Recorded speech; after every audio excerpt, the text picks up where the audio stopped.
नमन प्रणाम मेरे प्रिय श्रोताओं। आज मैं जंबेश्वर शब्दवाणी के तीसरे शब्द का व्याख्या कर रही हूँ। उससे व्याख्या करने से पहले एक प्रसंग है। एक समय कई चोर डाकू ने जोधपुर से ऊँट चुराकर भागे। एक समय की बात है, चोर डाकू जोधपुर से ऊँट चुराकर भागे।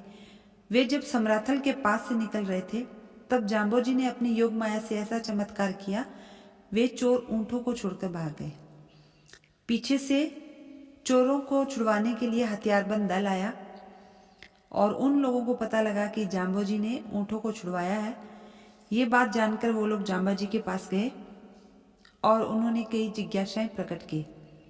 उसी समय एक सैनिक ने, जिसे बीदे जोदावत कहा जाता था उस टाइम, उसने जाम्बोजी से प्रश्न किया कि आपके शरीर से एक बहुत मधुर सुगंध आ रही है। आपने कौन सा इत्र या तेल लगाया है या कोई सुगंधित पदार्थों का लेप अपने शरीर पर कर रखा है? हथियारों से लदे हुए इस बीदे के मन में राजकुमार होने का अहंकार भाव प्रकट हो रहा था। जाम्बोजी ने उसकी जिज्ञासा एवं मनोगत भाव को जानकर ही ये तीसरा शब्द कहा। वो इस प्रकार है, ओम मोरे अंगन अलसी तेलन न मलियो ना परमल पिसयो। जाम्बोजी कहते हैं कि हे जिज्ञासु, मेरे शरीर में न तो अलसी है और ना ही कोई तेल की मालिश किया हुआ है और ना ही किसी प्रकार के सुगंधित पदार्थों का उपटन या लेप किया हुआ है। जीमत पीवत भोगत बिलसत दिशा नहीं महापण को आधारू।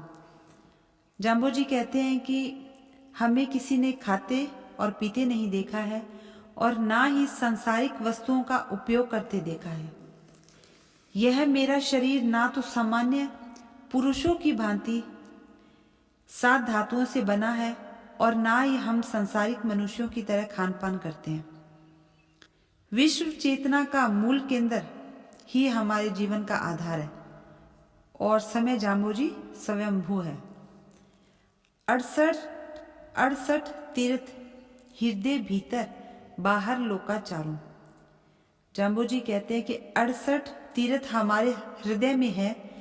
हमारा यह बाहरी शरीर और जीवन तो एकमात्र लोकाचार है।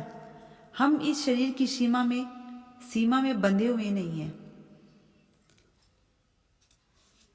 आगे जाम्बोजी कहते हैं कि नानी मोटी जिया जूणी एति सांस फुरते सारो। इस संसार के समस्त छोटे बड़े प्राणियों की सार संभाल हम एक क्षण में भर में कर लेते हैं। जाम्बोजी कहते हैं कि इस संसार में जितने भी छोटे और बड़े प्राणी हैं, उनकी सार संभाल हम एक क्षण में कर लेते हैं। बासंदर क्यों एक भणीजे जिही के पवन पिराणु। आला सूका मेले नाही जिही दिश करे मुहाणु।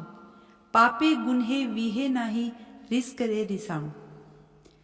जाम्बोजी कहते हैं कि जैसे अग्नि एक होकर भी अनेक है और पवन उसके प्राण है, जैसे अग्नि को अगर हवा लगे तो अग्नि और बढ़ती है, वैसे जब आग अपना विकराल रूप धारण करती है और जिधर वह अपना मुंह फेरती है, वहां उसके सामने आने वाले गीले सूखे सब जल जाते हैं और अग्नि यह नहीं देखती कि वह न्याय कर रही है या अन्याय या पाप। इस अग्नि को जाम्बोजी ने ईश्वर मनुष्य के क्रोध से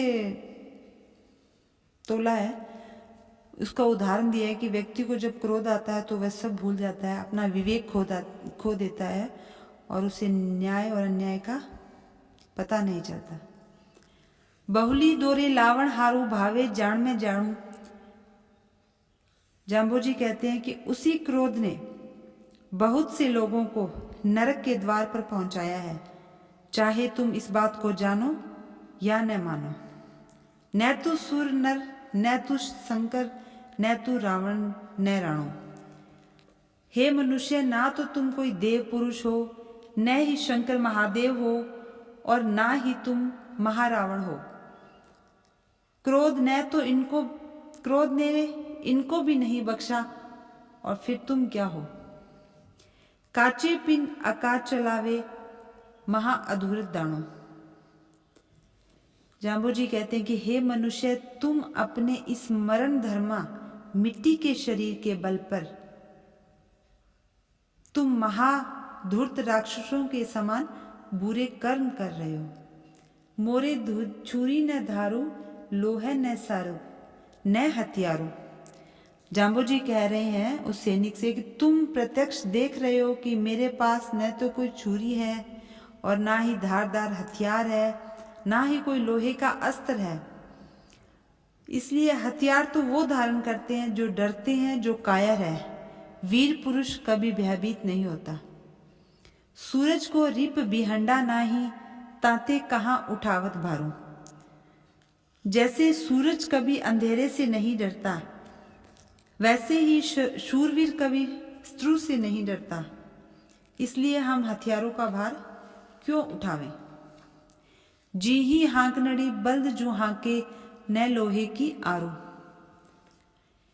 जाम्बो जी कहते हैं कि हे विदा, तुम देख रहे हो कि हमारे पास तो बैलों को हाँकने वाली लकड़ी के सिरे पर लगी एक छोटी सी कील के समान भी कोई लोहे की आरी और कोई अस्त्र नहीं है।